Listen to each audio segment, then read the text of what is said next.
Meus amados irmãos, a paz do Senhor, nós estamos dando início à aula de número 3 da matéria Arqueologia Bíblica. E na aula passada, na aula anterior, nós começamos a ver um pouquinho como é que funciona o trabalho de uma equipe arqueológica. Nós paramos praticamente no capítulo 2 do nosso livro. Então vamos voltar no capítulo 3, né? Paramos no capítulo 3, métodos de escavação, lá na página 29, página 29 do seu livro, Arqueologia Bíblica, página 29.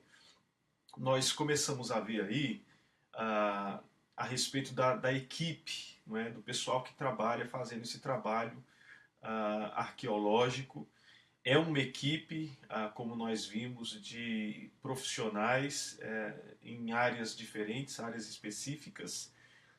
E no finalzinho do nosso material, aí na página 29, o nosso livro vai mostrar para nós, vai falar algumas das dificuldades técnicas que há nessa terra, na região da Palestina, quando o assunto é a escavação arqueológica.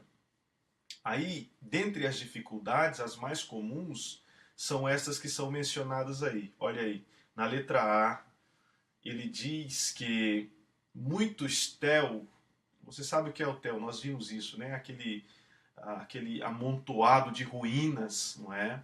Que os arqueólogos vêm escavando, escavando, escavando e vão destruindo, ou perdão, vão descobrindo, não é? Parte da história, vão entendendo o passado.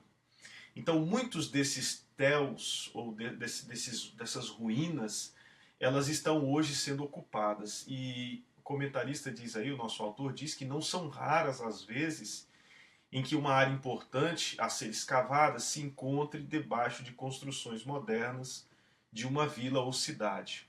Um clássico exemplo é a própria cidade de Jerusalém, porque vez por outra uma atividade envolvendo reforma de canalização feita pela prefeitura se depara com relíquias históricas do passado, mas dificilmente uma escavação mais ampla poderá ser levada a efeito. Então tem essas dificuldades porque essas ruínas hoje elas são ocupadas por casas, habitações, e para você fazer uma escavação num lugar como esse é uma burocracia muito grande.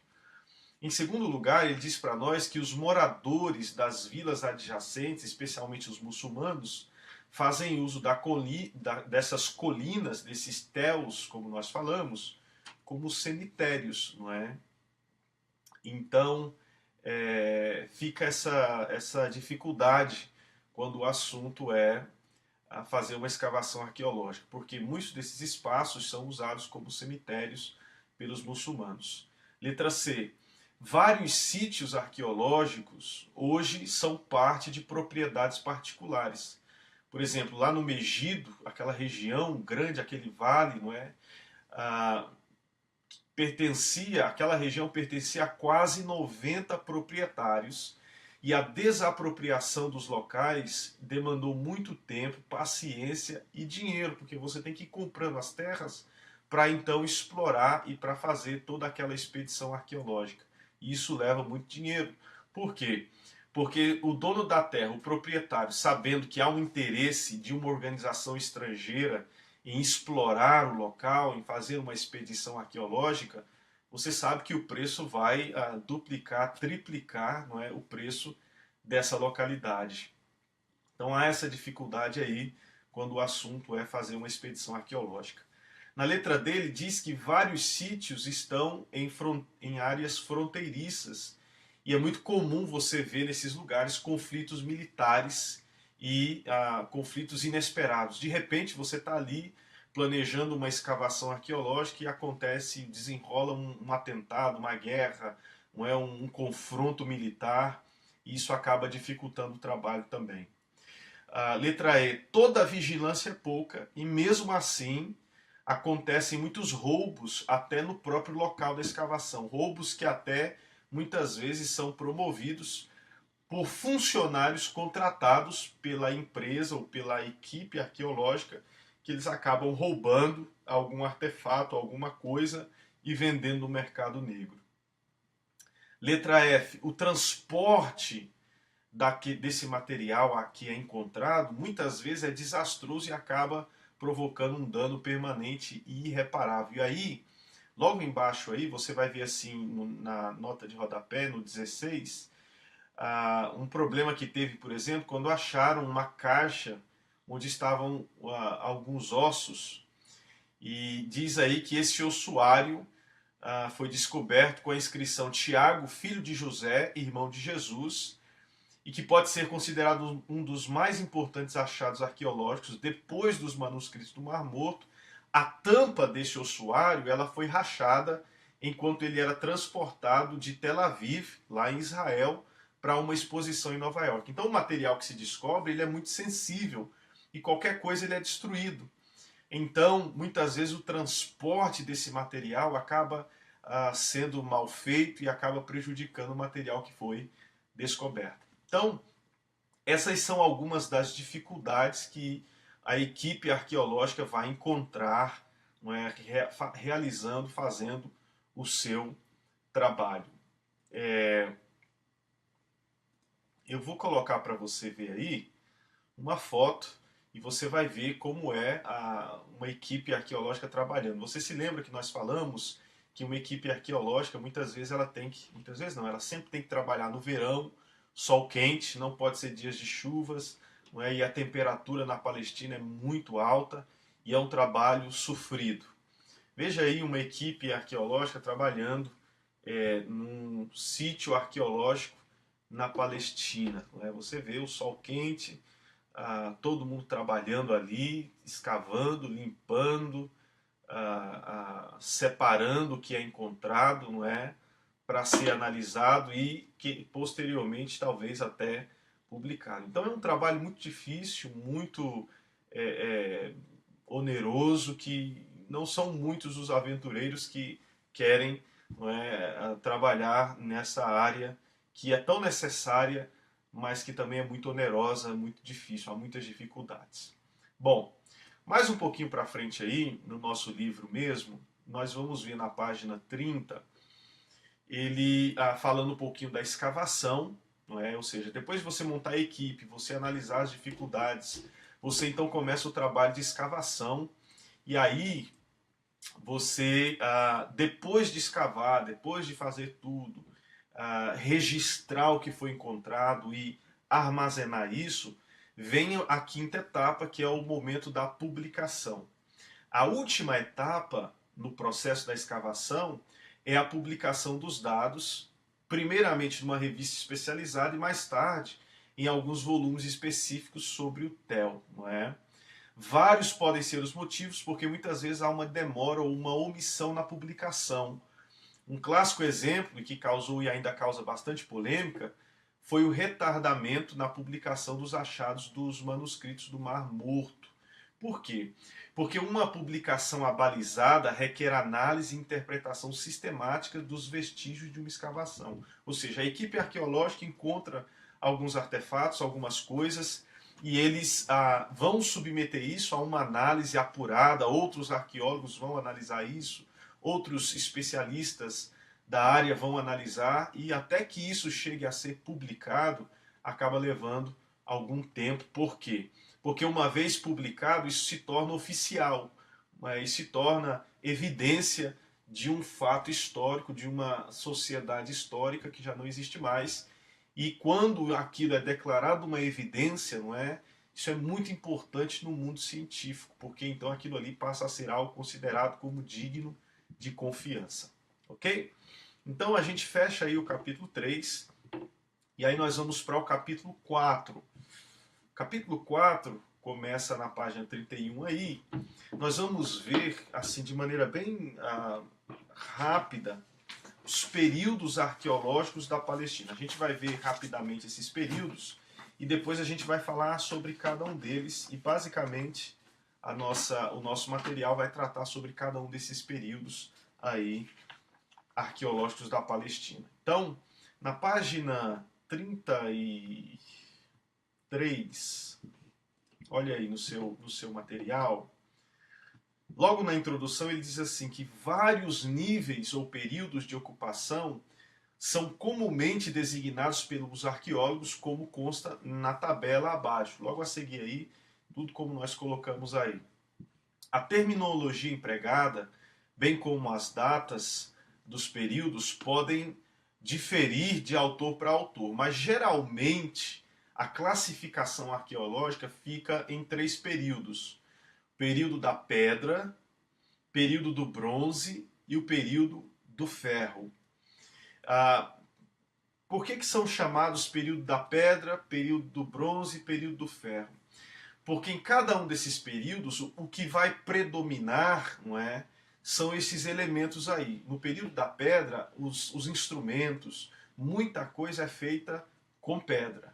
No período do bronze, muita coisa é feita com bronze ou feita com cobre. E no período do ferro, então, muita coisa, muitas ferramentas, enfim, muitas coisas que fazem parte da vida cotidiana são feitas com este elemento que é o ferro. Então, por causa disso, por causa da predominância desse elemento, é que o período leva esse nome.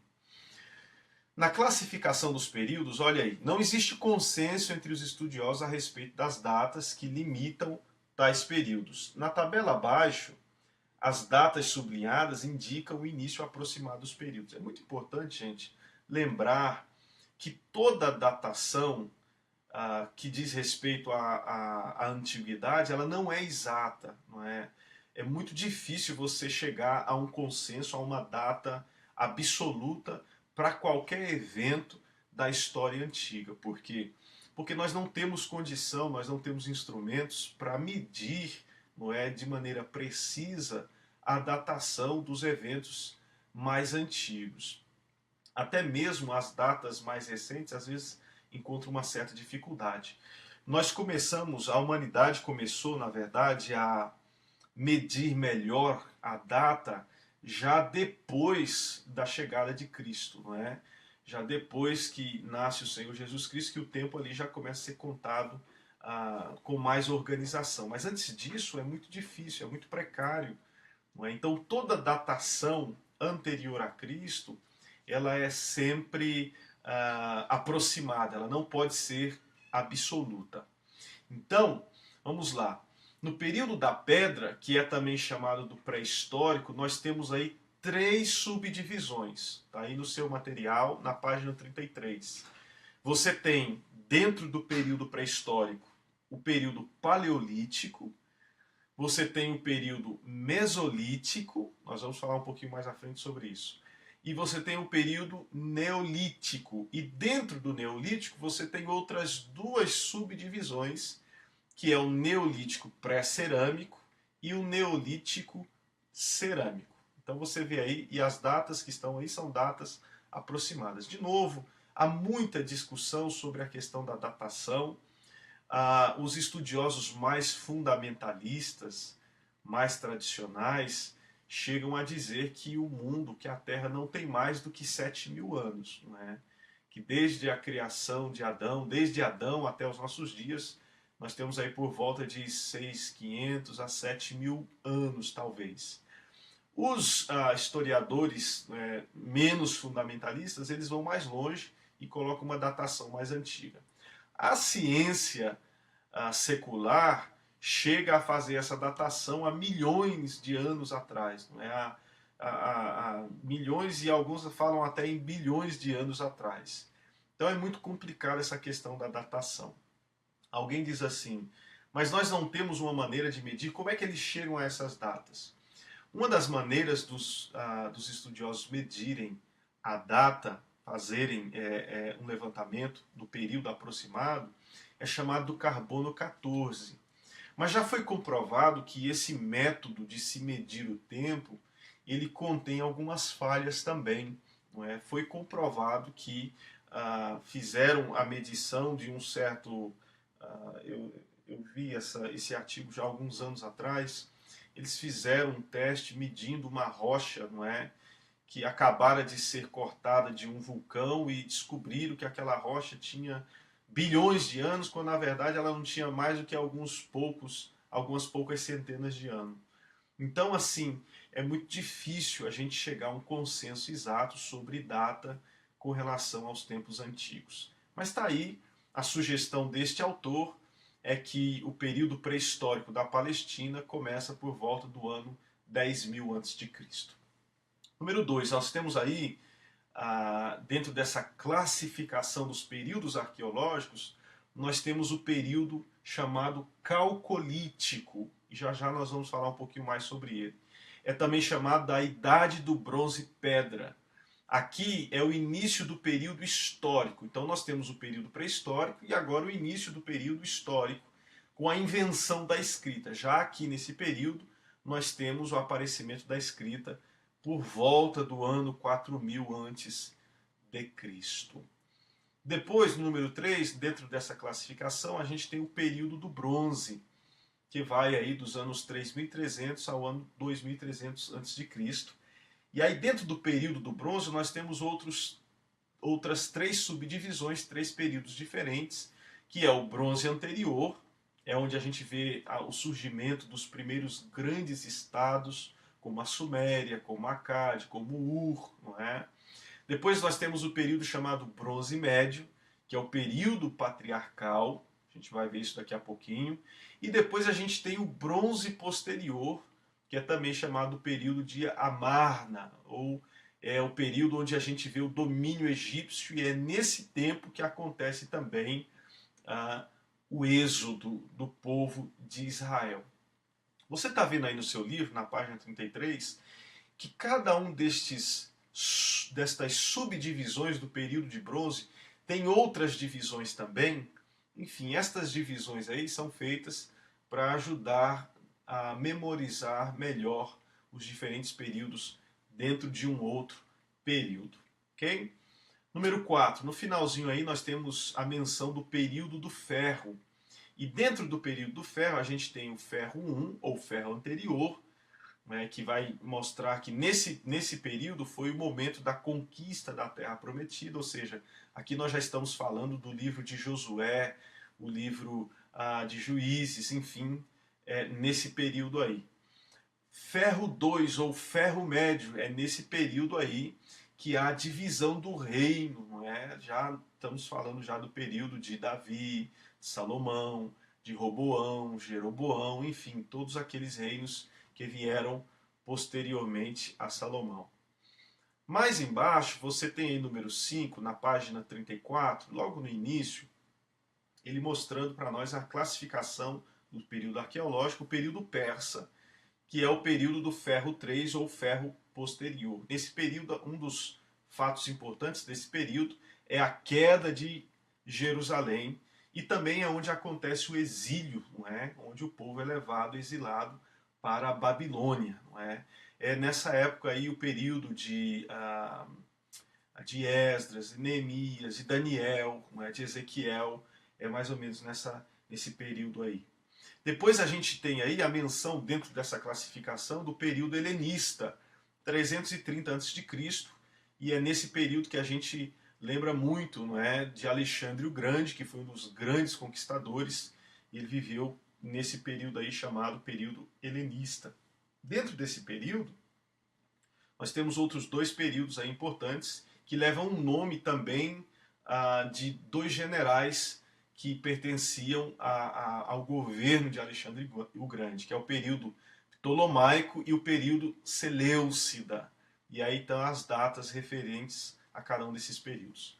Depois, no número 7, a gente tem o período romano, não é? Que já vem depois de Alexandre o Grande, por volta do ano 100, 150, quando o início do Império Romano ele é rodeado de mistérios. Né? A gente não é o nosso assunto aqui, mas não se sabe exatamente como começou, não é, o Império Romano. Certo é que começou por volta do ano 150, talvez, 100, enfim, datas aproximadas, e esse império vai ainda por muitos anos mesmo, e boa parte do Novo Testamento, aliás, todo o Novo Testamento foi escrito durante este período, e boa parte da história da igreja, não é, da história dos nossos pais, da patrística, enfim, se desenrola no período romano também. Depois vem o período chamado período bizantino, não é? 330 depois de Cristo em diante, e depois também o conhecido período islâmico, que é a partir já do ano 700 depois de Cristo. E aí a gente vai ver cada um desses períodos e o que é importante a gente ressaltar desses períodos. É claro que não vai dar tempo da gente falar sobre tudo aqui, você tem que ler o seu material depois, com calma, fazer anotações, porque há muita informação. Lembre-se, a gente falou, né?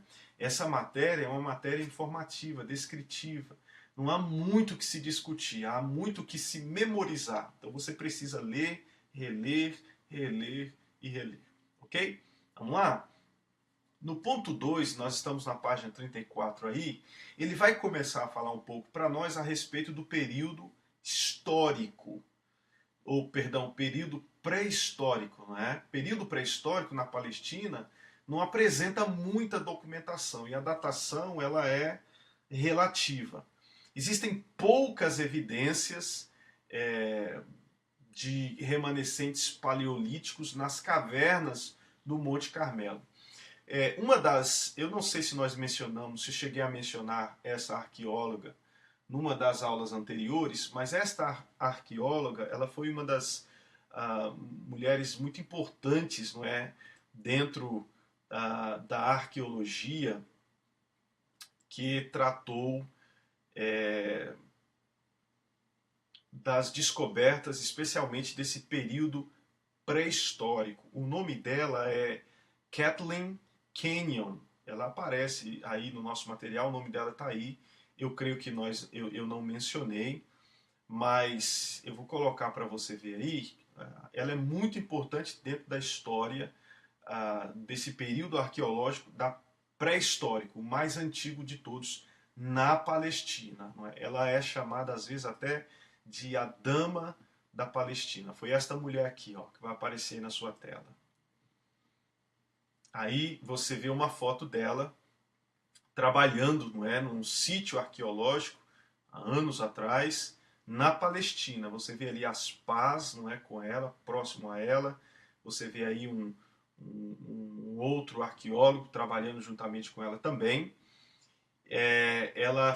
Essa mulher, ela era britânica e ela recebeu um título nobre, não é, de nobreza lá na Inglaterra. Tá aí ela, Kathleen Kenyon, ela foi muito importante na arqueologia do período pré-histórico. Fez descobertas muito grandes, muito importantes na cidade de Jericó.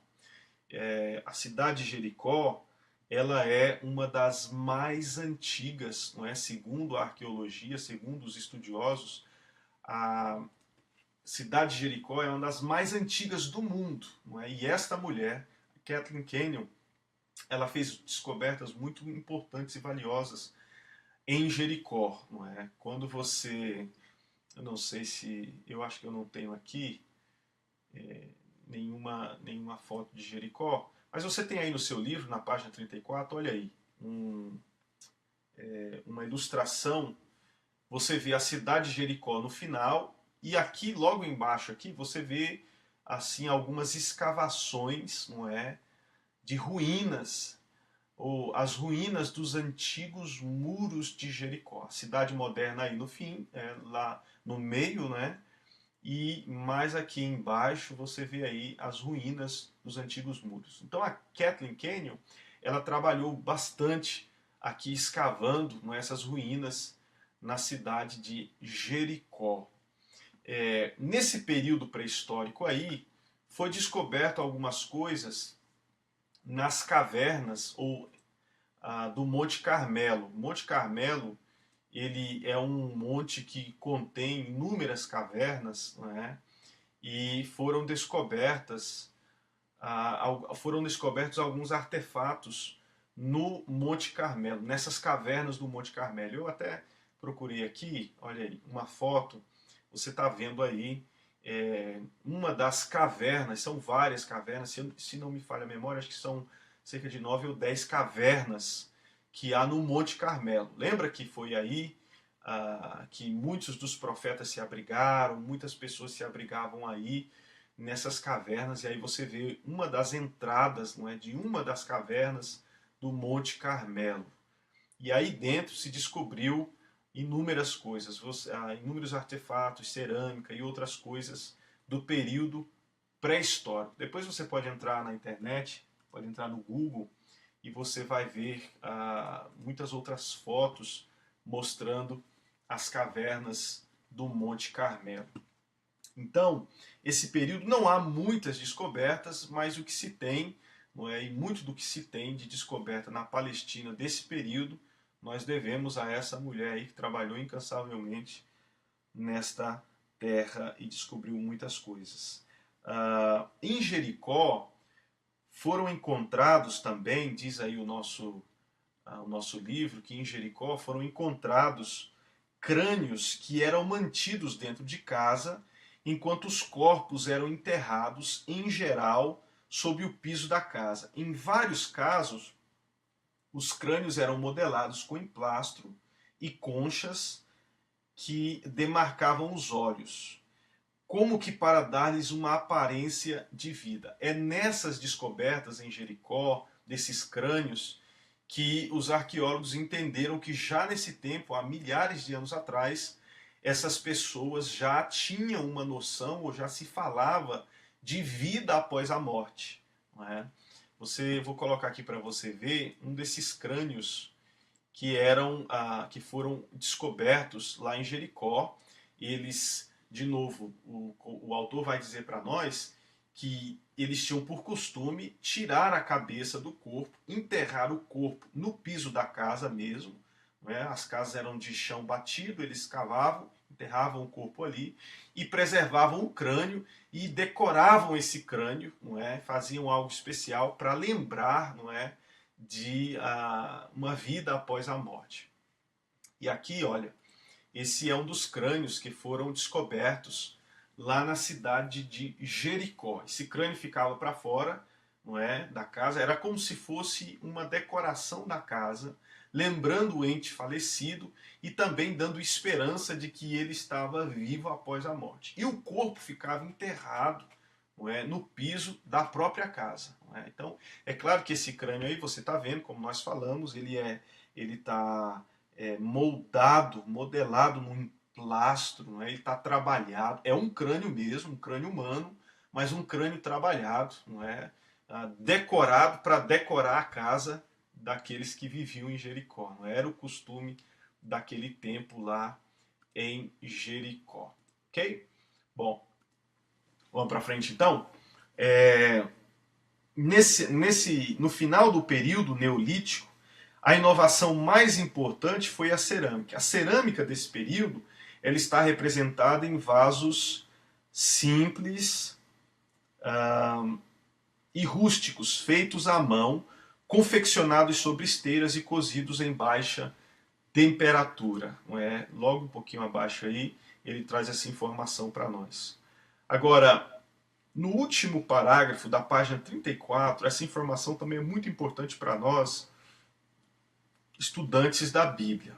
Ele vai dizer assim para nós: a cerâmica também está representada nesse período em estatueta feminina, provavelmente representando a deusa da fertilidade.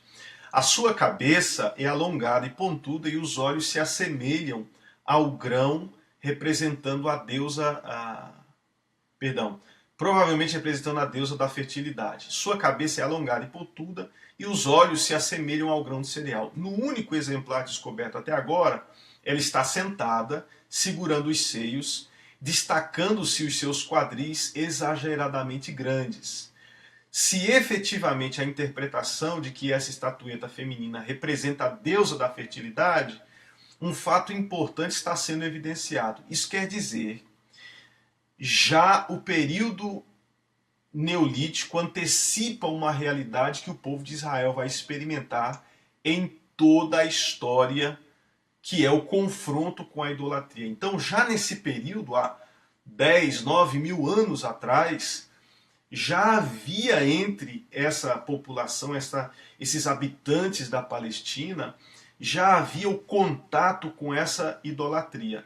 E essa idolatria foi a grande dificuldade que Israel teve quando ele ocupou a terra. Foi uma luta constante, durou muitos anos, até o momento do exílio.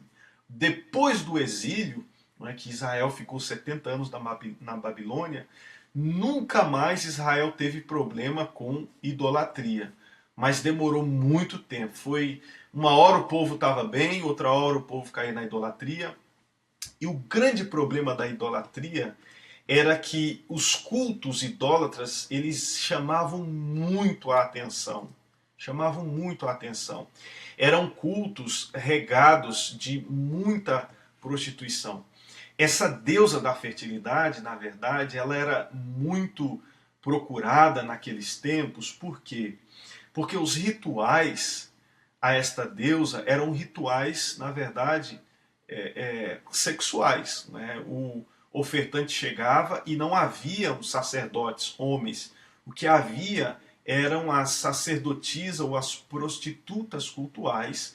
E o ofertante chegava ali e ele trazia a sua oferta e tal, e se deitava com a prostituta. E com isso ele cria que receberia as bênçãos, não é, da prosperidade, da fertilidade. Fertilidade aqui não é só a fertilidade de família, não é, o crescimento da família, mas também a fertilidade da terra, do solo. Então esse culto era muito popular, não é? Imagine, lidar com a carne já é difícil e aparece algo como isso, não é?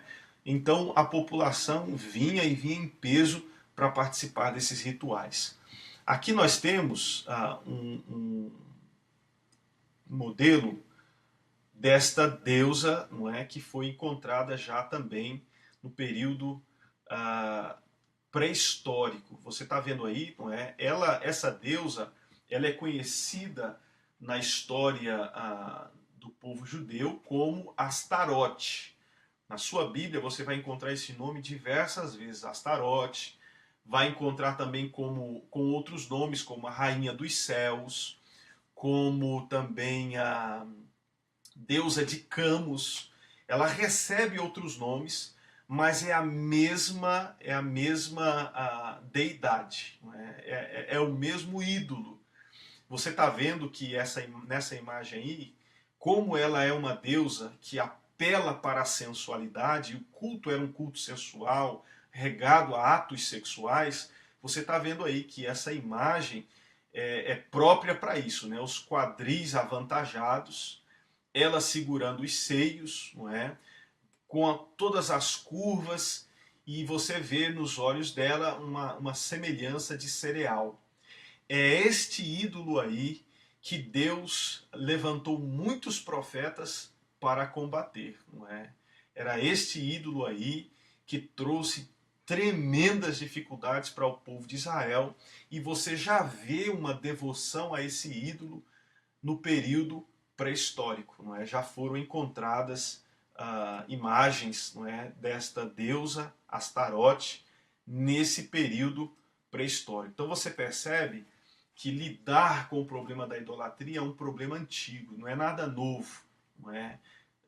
Tudo, essas coisas que substituem o verdadeiro culto, é um problema muito antigo e que nós estamos lutando até hoje. Às vezes eu fico pensando, vendo e observando o mundo que nós vivemos, né, um mundo completamente erotizado, sensualizado, sensual, e às vezes a gente pensa assim, será que naquele tempo era assim também? Será que a população, enfim, o povo daquele tempo não era um povo mais conservador? Não era, irmão. Eles também tinham problemas graves com a erotização, com a sensualidade, com a sexualidade, não é? Havia uma dificuldade muito grande com a prostituição. Não são poucas as vezes que Deus repreende o povo por causa do problema da idolatria e da prostituição. Ok? Então vamos para frente? No ponto 3, ele vai falar um pouquinho para nós sobre o período calcolítico. Essa palavra calcolítico vem do grego calcos, que quer dizer cobre, e também litos, que quer dizer pedra. Então, calcolítico é a junção dessas duas palavras gregas, calcos e litos.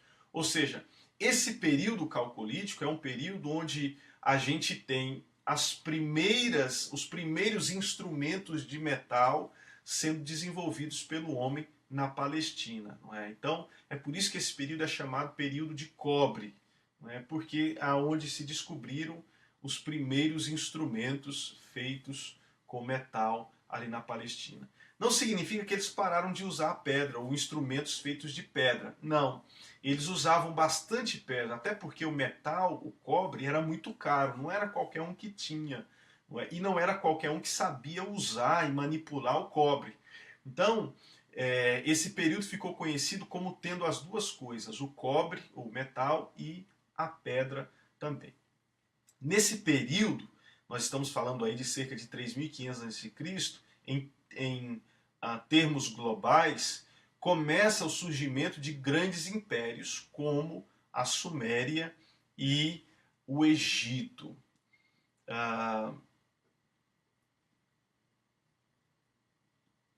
Nesse período aí, na região da Palestina, os assentamentos calcolíticos eles são conhecidos somente por poucos sítios.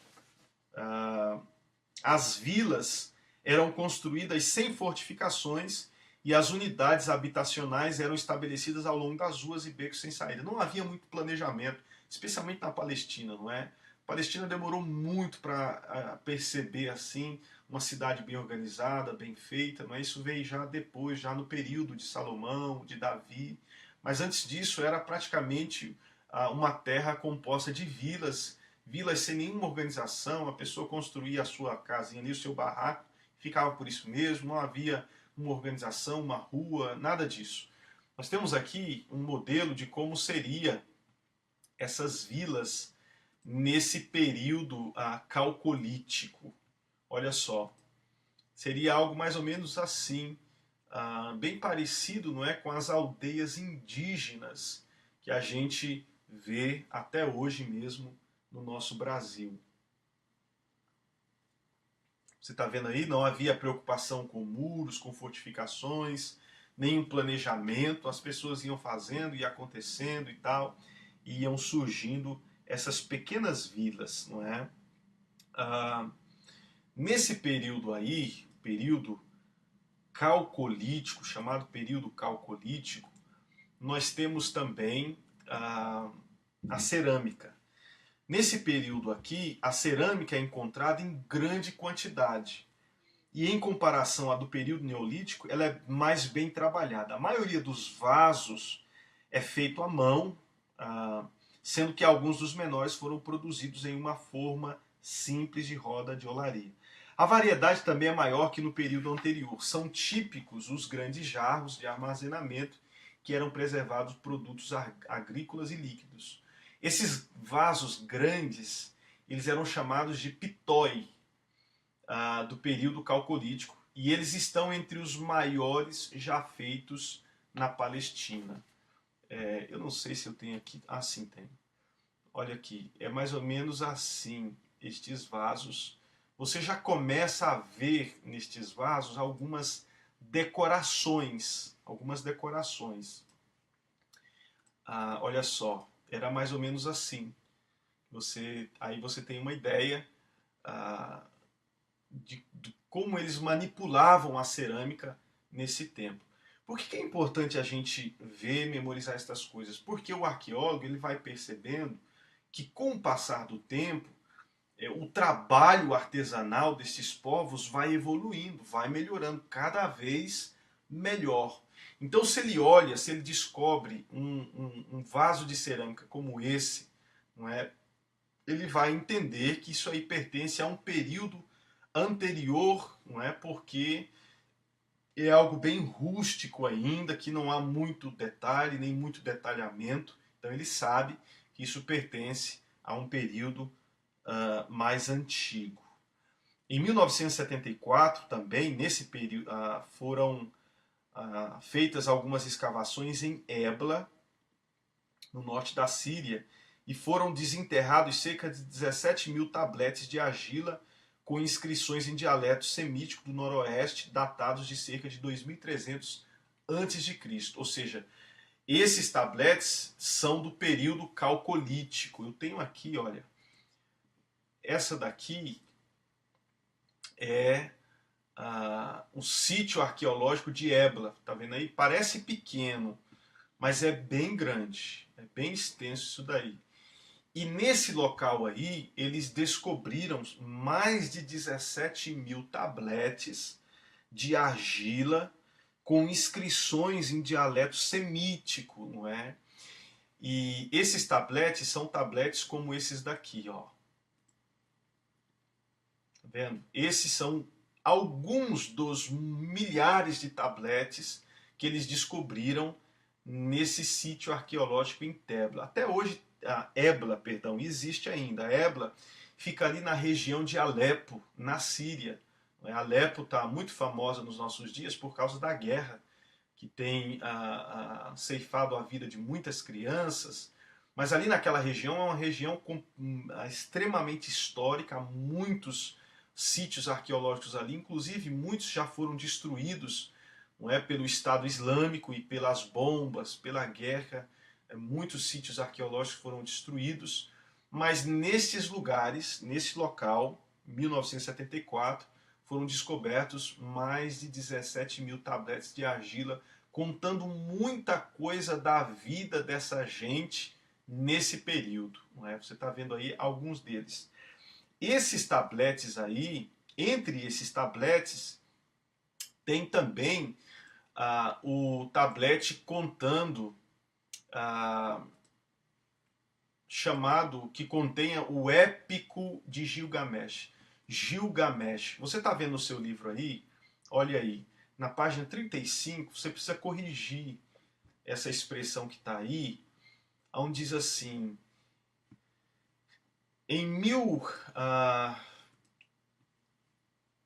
vamos lá, onde diz assim, em 1974, em escavações feitas em Ebla, lá no Tel Mardik, no norte da Síria, foram desenterrados cerca de 17 mil tabletes de argila com inscrições em dialeto semítico do noroeste, datados de cerca de 2.300 a.C.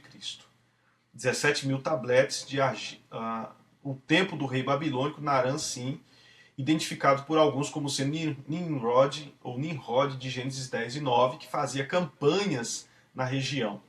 Aí, olha aí, corrige isso daí que está no seu livro, que diz assim, o texto trazia partes, aí diz assim, da épica de Gilgamesh, mas não é épica, é épico. Então corrige isso daí, porque é importante. O texto trazia partes do épico de Gilgamesh. Épico é uma outra palavra para poema. Então é um poema. Não é? Esse poema de Gilgamesh é muito famoso em todo o mundo.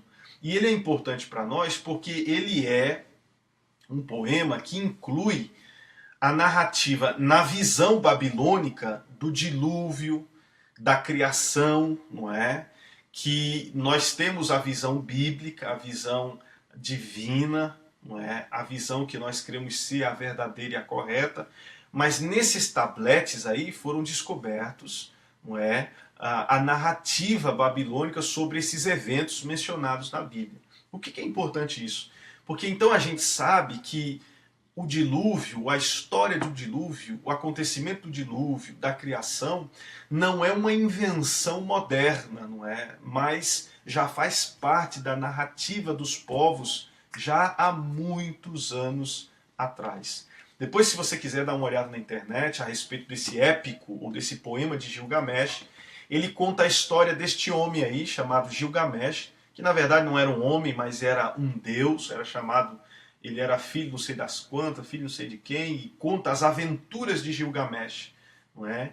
E aí dentro dessas aventuras dele vai contar um pouco a respeito do dilúvio e da criação também na visão babilônica, ok? Não é a visão bíblica, a visão babilônica. Mas é importante lembrar que isso é uma evidência de que o dilúvio ele foi universal, porque você já vê culturas falando a respeito de um dilúvio que não estão relacionadas com a Bíblia, ok? Também Uma outra, ele vai dizer para nós aí a importância, não é, das descobertas que foi feita em Ébano. Nós vamos saltar aqui, vamos ficar só por aqui mesmo, e na próxima aula nós continuamos e vamos para já o capítulo 5 e vamos começar a ver alguns detalhes aí do período do bronze, ok? Então, que Deus te abençoe e até a próxima aula, em nome de Jesus. Obrigado. Amém.